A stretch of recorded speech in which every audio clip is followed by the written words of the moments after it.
You wanted the best. You've got the best podcast. The hottest podcast in the world. The Chris Voss Show, the preeminent podcast with guests so smart you may experience serious brain bleed. The CEOs, authors, thought leaders, visionaries, and motivators.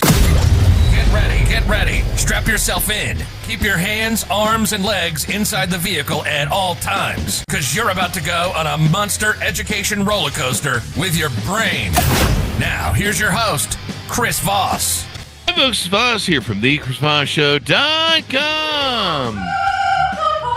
Ladies and gentlemen, our latest season that makes official. Welcome to the big show.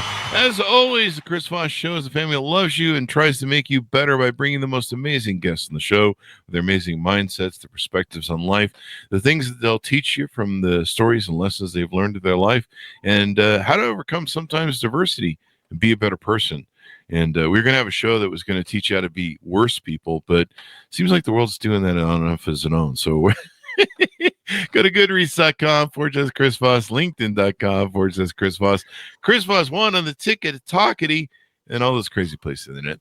Opinions expressed by guests on the podcast are solely their own and do not necessarily reflect the opinions of the host or the Chris Voss Show. Some guests of the show may be advertising on the podcast, but it is not an endorsement or review of any kind. Today we have an amazing young lady joining us on the show. We're going to be getting into it with her insights, etc., etc. Daphne Michaels joins us on the show, and boy, she's going to be talking about something she terms ultra consciousness and leadership. Mixed with that, I think we'll get into what that means and talk to some of the offerings she has. She's a multi-book author, and we're going to be talking to her on the show. Welcome to the show. How are you, Daphne? I'm doing very well, and I'm so happy to be here. We're happy to have you as well. So give us .com where people can find you in the interwebs. DaphneMichaels.com. Mm-hmm. And your build is a pioneering force in the world of leadership transformation, known to many as the CEO Maker, for her remarkable ability to guide leaders and organizations in new heights of consciousness and achievement. And 2 decades of hands-on experience, a best-selling author, nationally syndicated columnist, and highly sought-after advisor for small business owners and CEOs. Daphne, welcome to the show. Give us like a 30,000 overview of what you guys do there. Well, when you said that I work with CEOs and that I've been called the CEO Maker, the reason for that is because I not only go into the organizational structure and every department in terms of flow and how people are delivering their product, but I am equally as interested in the embodiment of the CEO. So in other words, the CEO themselves or senior leadership, they need to develop themselves in terms of their human potential on an entirely different level than anybody else. Mm-hmm. You go. And why is it so important that they do that above everyone else? Because they are carrying the tone for their entire organization. Mm. And in my work, I work with energetics. So I started working with the energetics many decades ago, and I was also a licensed psychotherapist. And so I understand the depth of the human psyche. And at the depth of the human psyche, we get into the territory of quantum awareness. Quantum awareness. And tell us what a definition is for that, quantum awareness. So quantum awareness is about understanding, becoming aware of life on an energetic level. So you've heard quantum physics as, it's the new physics in terms of it's very well respected, and it's a theory, but it's very well respected. So quantum awareness is where human potential experts understand that underneath the thoughts and feelings and behaviors of people is their core energy. And the core energy is who they really are. And so that is quantum awareness. And what is ultra consciousness? I'm not even sure I'm conscious half the time. A lot of us fly through life on our coattails, I suppose. and we're just hanging on for dear life. What does ultra consciousness mean? Well, interestingly enough, the human potential work is about becoming aware of our thoughts, our feelings, our behaviors, and how we can get the most out of our life and also do the best in our life. So that takes us to human potential, and that is self-awareness. Quantum awareness takes it into an entirely new dimension, because once we get into quantum awareness or ultra consciousness, which is kind of the same thing, we are beyond self-awareness, and now we're connected to the universe. Connected to the universe. That's a good place to be. And so how does that help us in getting that upgrade to the thing? Do I have to pay extra for this to get the upgrade? The upgrade. Well, the upgrade the upgrade is something we earn through our practices. And what we're really trying to do is we're trying to move beyond ego. And from a psychological standpoint, the ego is actually kind of important in a chaotic world, because it's our defense structure. It keeps us from being hurt. We have defenses. And so the ego, but the thing about the ego is that we developed the ego by the time we were 7 years old. So when we're out in the world and we're operating on ego, we're operating as our 7-year-old self. So the upgrade is to upgrade the way that we interact with ourselves, with one another, and the world. That's the upgrade. And that really takes us becoming more aware of how we think, how we feel, why we feel this way, and how we can get to our core energy to really bring something special to the world. Now, you call the movement that you do the Shiva movement, SHB movement. Do I have that right? The SHIB movement. SHIB movement. I'm sorry. I got that. I was trying to find my notes here. The SHIB movement. Tell us about what this is, and is it a cult I've got to join where there's sacrifices of goats or anything like that? Because I'm kind of into that thing. You are? Well, the thing is that I've been teaching what I teach in terms of energetics and quantum awareness for over 25 years. Wow. And I had an institute before COVID, and people would come from all over the United States, and we would do very intensive weekend seminars. And sometimes people would say, is this like a cult or something? And, that it is such a funny thing that people say or ask about, because, generally a cult, it's about a leader trying to take control. Right? Yeah. Okay. So it's definitely not a cult, because I have no interest in taking control of anybody. What I do is empower people to take control of their life.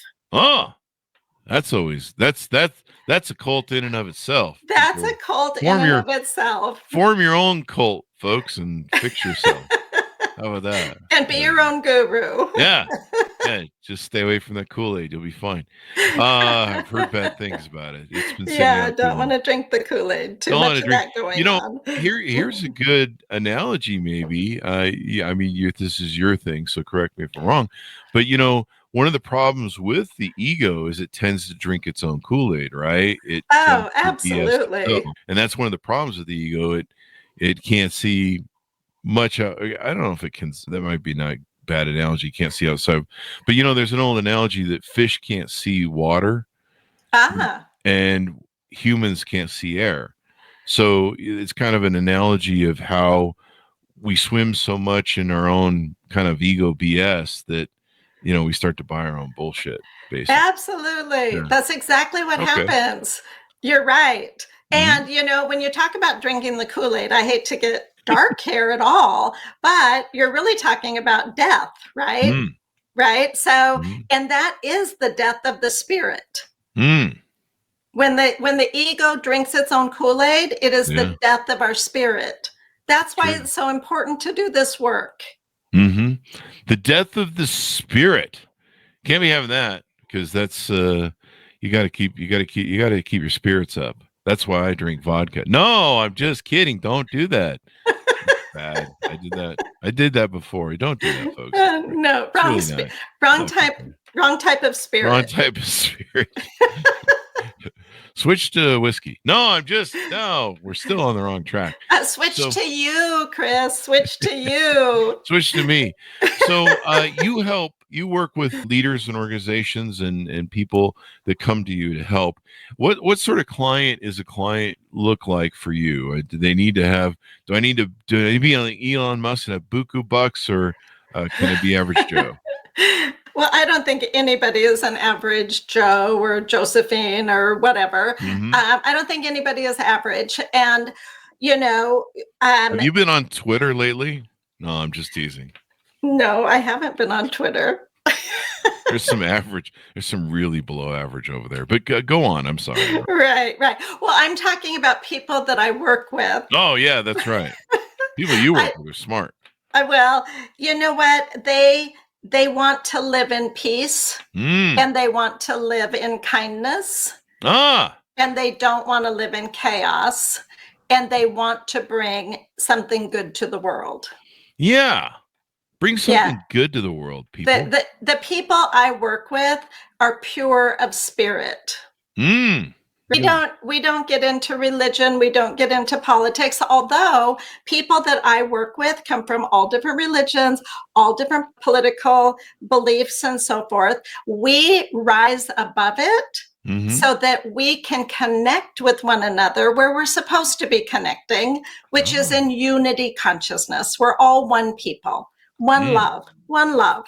Yeah, I like this. One of my favorite songs is John Lennon's song Imagine. Yes, that's the territory. Yeah, imagine all the people getting along for a change. We can.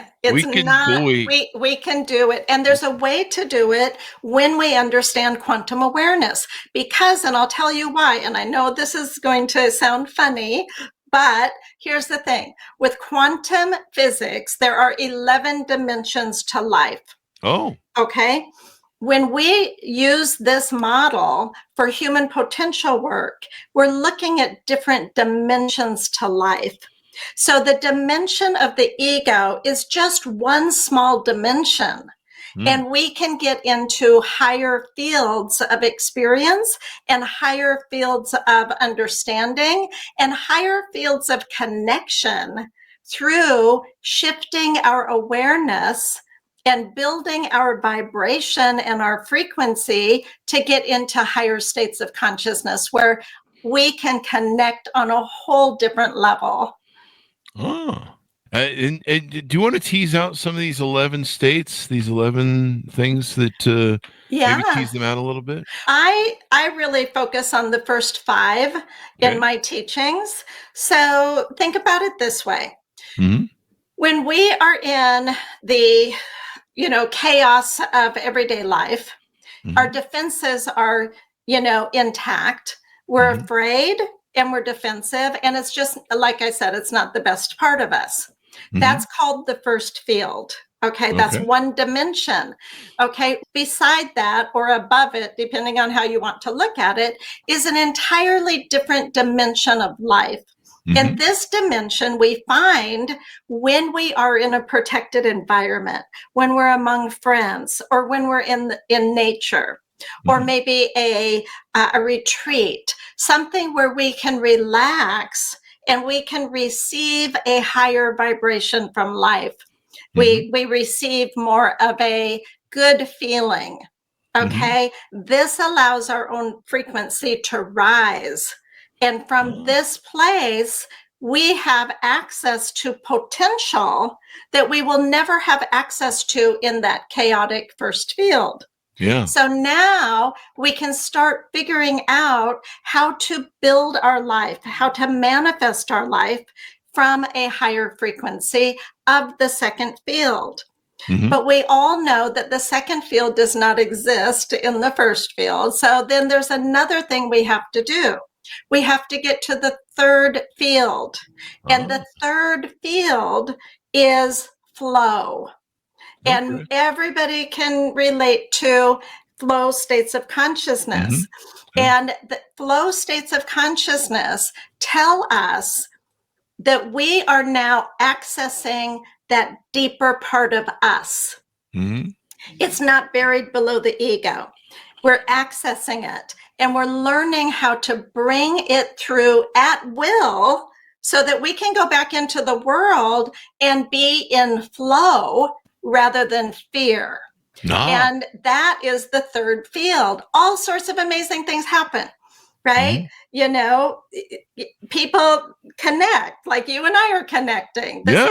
This is third field. This is not the chaos of the first field. This is a different level. So the fourth field is incredibly interesting. And anybody who understands energy work or has ever done Reiki or been involved in energetic practices, even meditation and mindfulness, understands that we connect beyond space.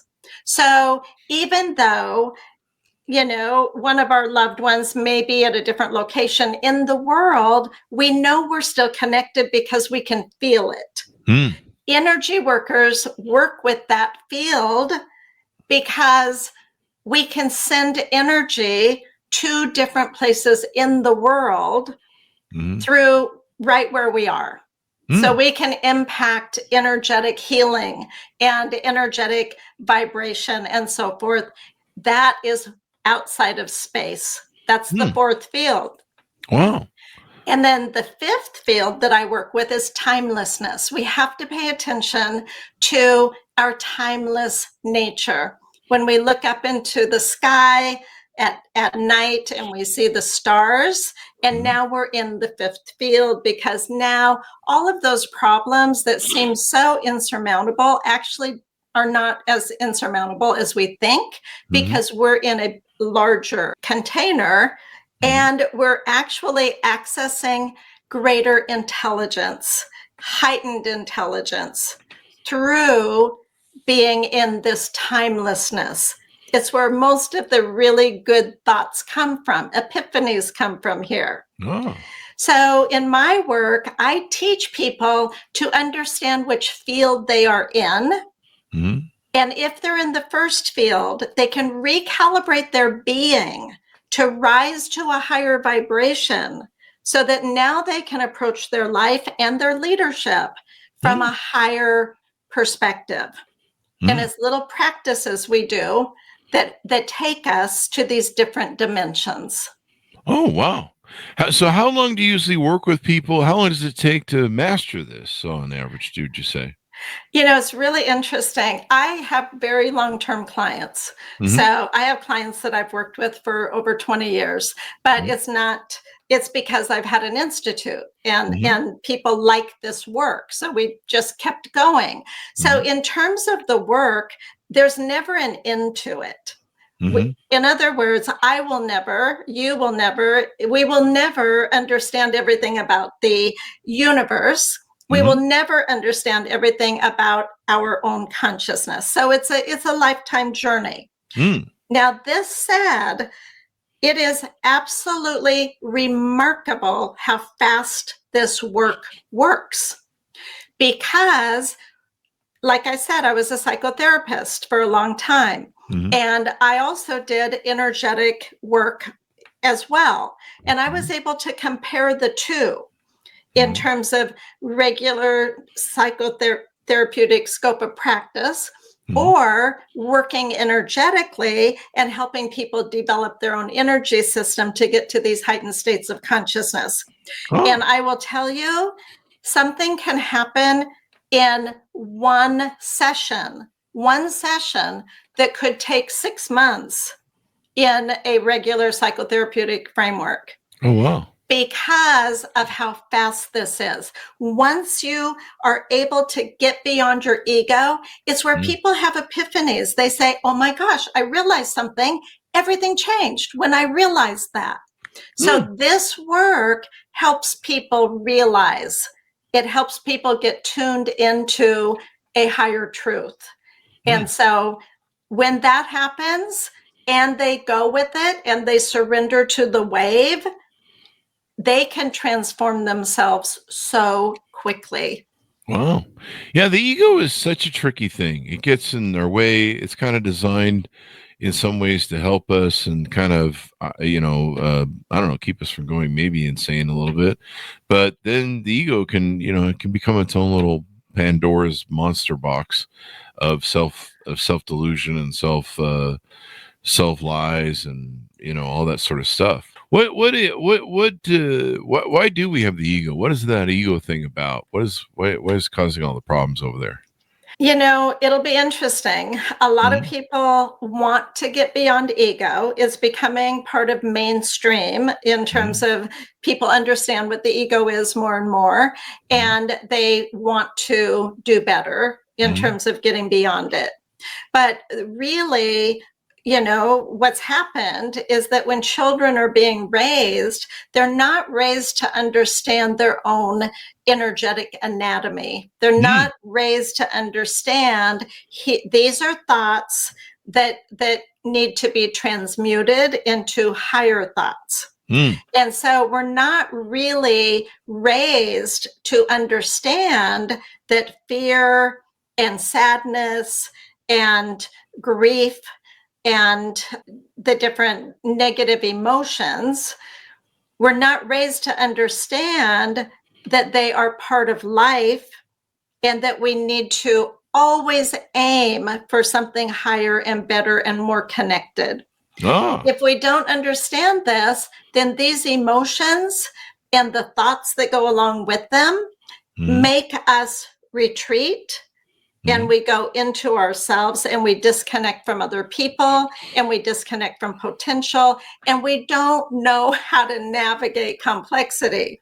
So that's what's happened. Imagine that this ego structure is actually developed with greater understanding of how to stay connected to your deeper self and the universe, and you're going to have a different human being. And I see so much self-delusion in the world today. You see a lot of it on social media, and people, living in their ego and being triggered and not, understanding why they're being triggered, et cetera, et cetera. And, the ego, of course, triggering all that good stuff. Tell us how you got in this field. What was your upbringing? How were you raised? And what got you influenced in the field of this type of psychology? I was raised, so in terms of religion, none at all.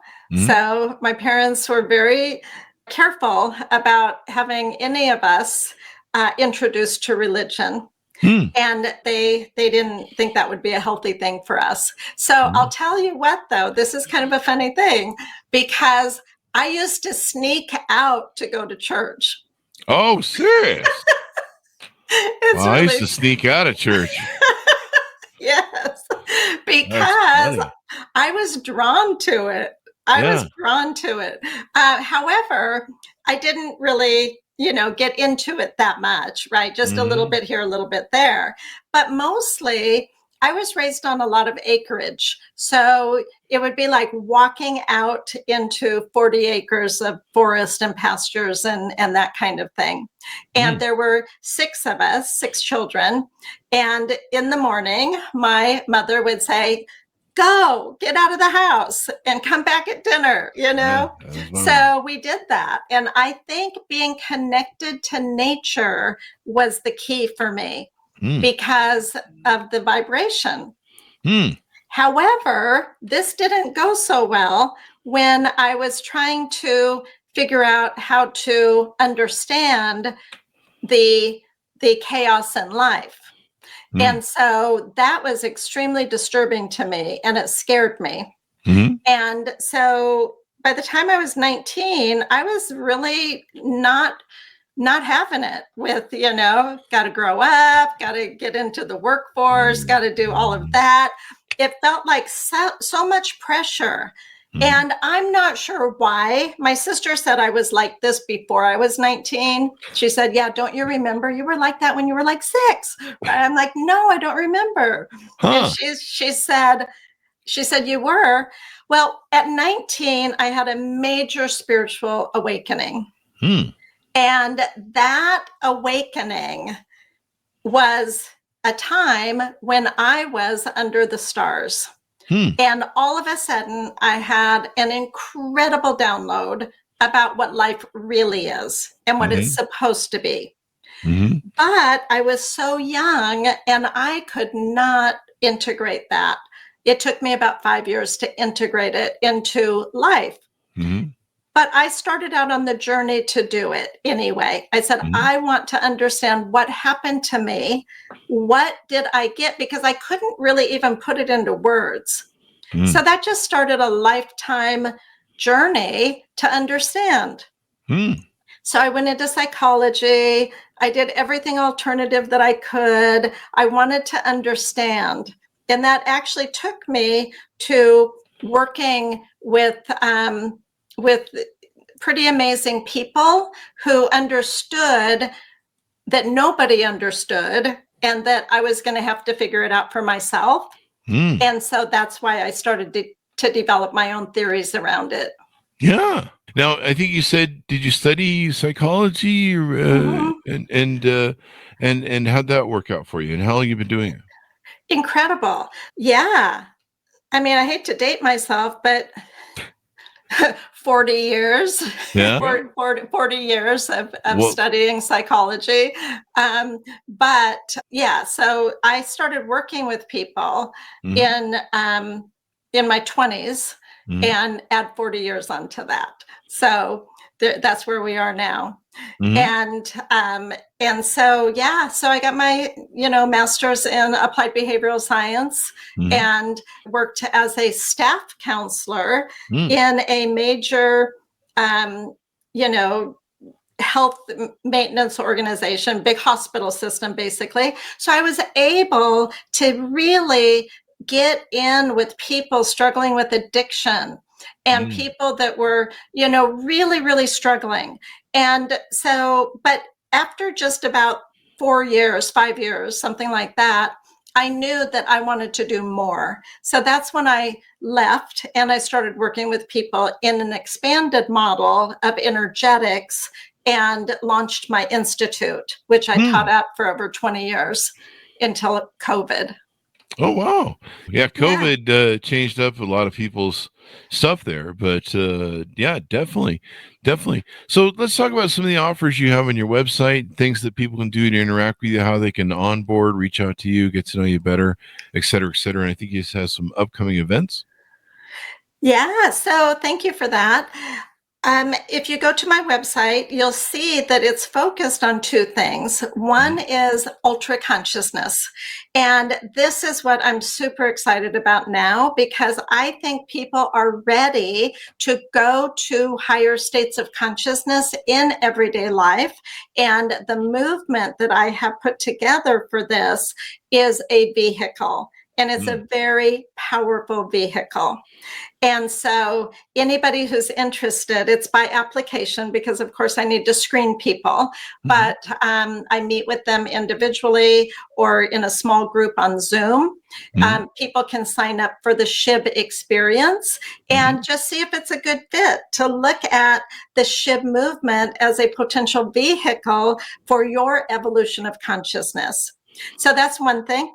And then the other thing is this leadership pilot. So it's kind of interesting because even though I have been completely focused on evolution of consciousness work as a human potential expert for many years, I love business, right? I love how businesses work in terms of the potential of businesses. So when I did my work in applied behavioral science, I also specialized in leading and consulting for businesses. So those two things together, human potential work, and then looking at how businesses can reach their potential through very mundane but enlivened processes in every department.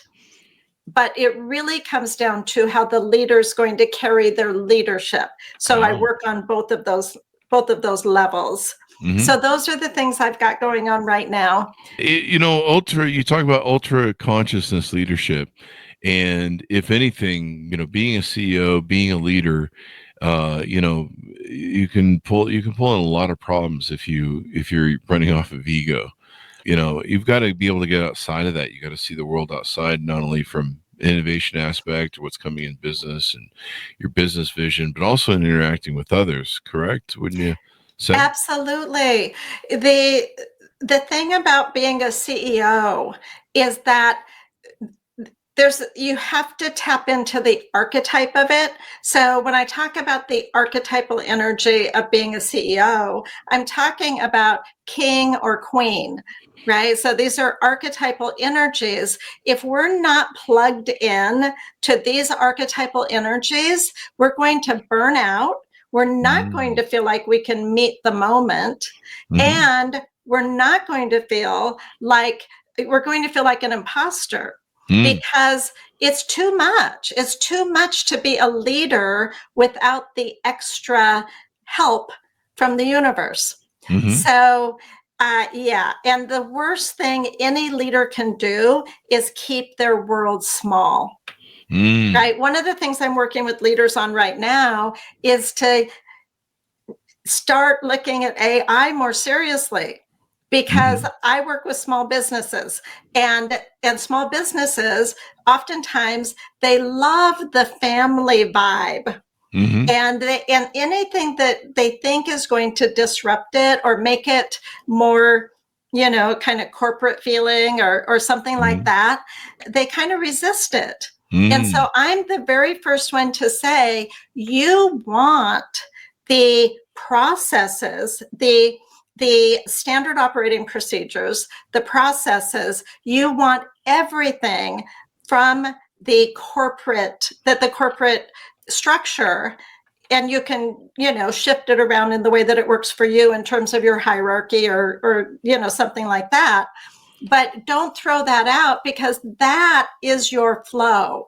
That's what takes your business into third field.